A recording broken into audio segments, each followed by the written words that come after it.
IPT 211029 dari Prodi Ilmu Pemerintahan Fakultas Ilmu Politik dan Sosial.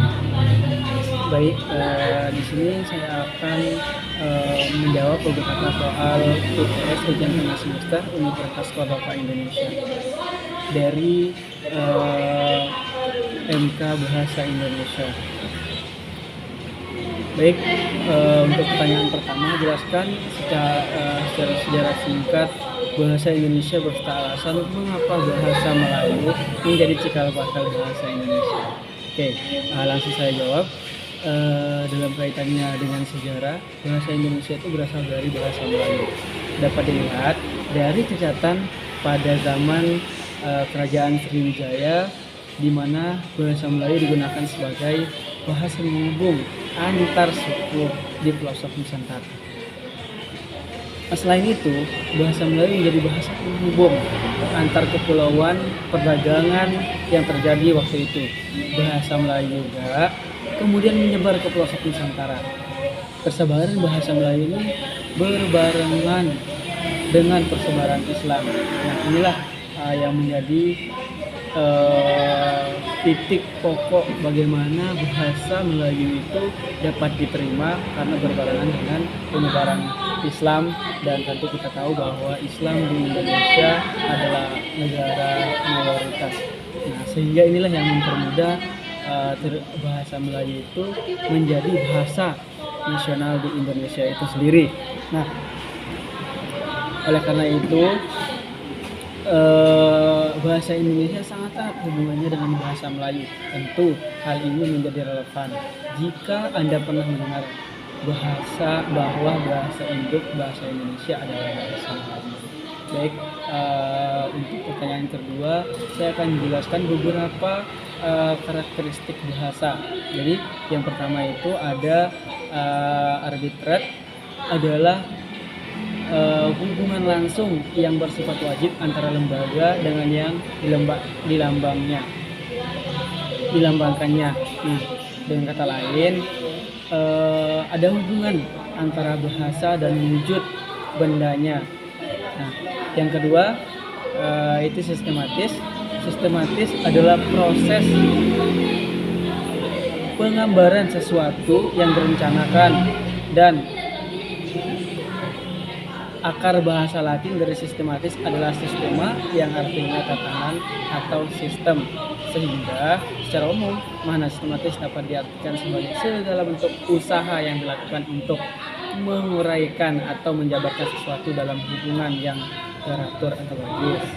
Nah, selanjutnya unik, bahasa dikatakan bersifat unik, maka artinya setiap bahasa mempunyai ciri khas sendiri yang tidak memiliki atau dimiliki oleh bahasa lain. Nah, ciri khas ini biasanya menyangkut sistem bunyi, sistem pembentukan kata, sistem pembentukan kalimat, dan lain-lain. Nah, selanjutnya yaitu produktif. Bahasa memiliki sifat produktif, artinya meskipun beberapa unsur dalam bahasa itu terbatas, namun dengan unsur tersebut dapat dibuat sesuatu bahasa yang tidak terbatas. Artinya bisa kita kembangkan bahasa itu dari bahasa yang sederhana, bisa kita kembangkan lagi dengan sifat produktif ini. Nah, selanjutnya universal atau yang sifatnya umum dan berlaku bagi semua orang. Universal juga dapat diartikan sebagai suatu konsep di mana suatu hal dapat digunakan untuk semua. Nah, selanjutnya yaitu pertanyaan ketiga, yaitu fungsi dan kedudukan bahasa Indonesia. Apa sih fungsi dan kedudukan bahasa Indonesia? Nah, tepatnya pertanyaannya seperti itu. Nah, dalam kedudukannya sebagai bahasa nasional, fungsi bahasa Indonesia adalah sebagai lambang kebanggaan kebangsaan. Nah, gimana sih lambang kebangsaan? Artinya lambang kebangsaan itu menjadi lambang dari bangsa Indonesia sendiri. Ketika kita menggunakan bahasa Indonesia di negara lain, maka ketika ada orang Indonesia yang ada di situ mendengar kita menggunakan bahasa Indonesia, mereka secara tidak langsung mengetahui bahwa kita adalah orang-orang Indonesia. Nah, identitas nasional sama halnya dengan identitas nasional, bahwa ketika kita menggunakan bahasa Indonesia itu, maka orang asing akan mengenal bahwa kita adalah orang asli Indonesia. Nah, alat umroh antara warga. Jadi bahasa Indonesia itu merupakan penghubung atau pemersatu antara bangsa, daerah, budaya, suku di Nusantara itu sendiri. Nah, dalam kedudukannya sebagai bahasa negara, fungsi bahasa adalah sebagai bahasa resmi kenegaraan, bahasa pengantar pendidikan, alat penghubung tingkat nasional, dan alat pengembangan budaya, ilmu pengetahuan, dan teknologi. Nah, itu beberapa fungsi dan kedudukan bahasa Indonesia. Baik, selanjutnya, pertanyaan selanjutnya yang keempat, apa yang dimaksud dengan kutipan dan daftar pustaka? Ya, jelaskan bagaimana cara penyusunan disertai contohnya. Baik, kutipan adalah salinan kalimat, paragraf, atau pendapat dari seorang atau ucapan orang terkenal atau tokoh, ya, karena keahliannya baik yang terdapat dalam buku, dalam jurnal, dalam media massa, dan lain sebagainya. Nah, salah satu contohnya dari kutipan itu bahwa dari Bapak Joko Susanto 1972-53 mengatakan bahwa masyarakat Indonesia yang akan datang sangat memerlukan tenaga kerja untuk membangun pembangunan yang terampil menggunakan bahasa Indonesia untuk surat menyurat, pidato, mengarang, dan lain sebagainya. Baik, selanjutnya itu adalah daftar pustaka. Jadi daftar pustaka itu adalah salah satu teknik notasi ilmiah yang merupakan kumpulan sumber bacaan atau sumber referensi dalam menulis karangan ilmiah. Jadi bisa dikatakan bahwa daftar pustaka itu adalah tempat kita mengambil sumber karya ilmiah, sumber ilmu, sumber karya tulis, dan lain sebagainya. Atau bisa dikatakan bahwa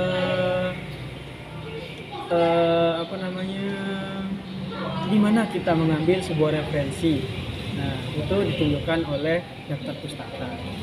Selanjutnya, apa isi itu kearifan lokal? Baik, saya jelaskan. Sebenarnya kearifan lokal itu merupakan budaya yang turun-temurun atau kebiasaan yang turun-temurun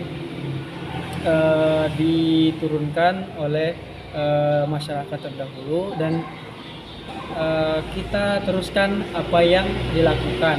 Nah, atau baik itu berbentuk cerita rakyat atau pola kebiasaan lain-lain, mungkin seperti amsal, lagu, atau permainan rakyat, dan lain sebagainya. Nah, saya ingin beri yang keenam itu, saya ingin memberikan sebuah contoh kearifan lokal yang ada di KSP ini. Nah, salah satu contoh kearifan lokal yang ada di KSP ini yaitu Bakalewang, ya. Jadi Bakalewang itu merupakan kearifan lokal yang diturunkan oleh masyarakat terdahulu, yaitu salah satu anakan dari sistem gotong royong. Nah, namun bedanya ini dikhususkan pada perayaan upacara tertentu. Nah, dan ini dikhususkan untuk dilakukan oleh kaum hawa atau ibu-ibu. Nah, jadi pekerjaannya Bakalewang ini adalah gotong royong dalam hal masak memasak untuk mensukseskan suatu upacara, suatu acara dalam sebuah ruang lingkup masyarakat. Nah, itu salah satu contohnya kearifan lokal yang ada di Kabupaten Sumbawa Barat. Nah, yang terakhir, apa yang dimaksud dengan bahasa yang baik dan benar? Nah, jadi bahasa yang baik dan benar itu adalah sistem komunikasi yang kompleks sebagai penghubung kita berkomunikasi dengan lawan bicara kita yang digunakan sehari-hari. Bahasa formal mungkin bisa dikatakan bahwa bahasa yang baik dan benar. Terus bahasa Indonesia baik dan benar itu kaitannya dengan pemilihan kata-kata yang tepat di dalam keterkandungan maksud dan tujuan yang ingin disampaikan. Nah, serta mengikuti kaidah bahasa yang benar. Jadi bahasa formal merupakan salah satu contoh dari bahasa yang baik dan benar. Artinya penempatan kata-katanya, terus ada juga mungkin situ sikap atau mengikuti norma-norma dan lain sebagainya, itu merupakan bagaimana penggunaan bahasa yang baik dan benar. Maksudnya menyesuaikan sesuai dengan tempatnya. Salah satu contohnya bahasa formal atau bahasa baik dan benar. Terima kasih. Mungkin itu saja yang dapat saya sampaikan, yang dapat saya jawab dalam ujian kali ini. Lebih dan kurangnya saya mohon maaf. Assalamualaikum warahmatullahi wabarakatuh.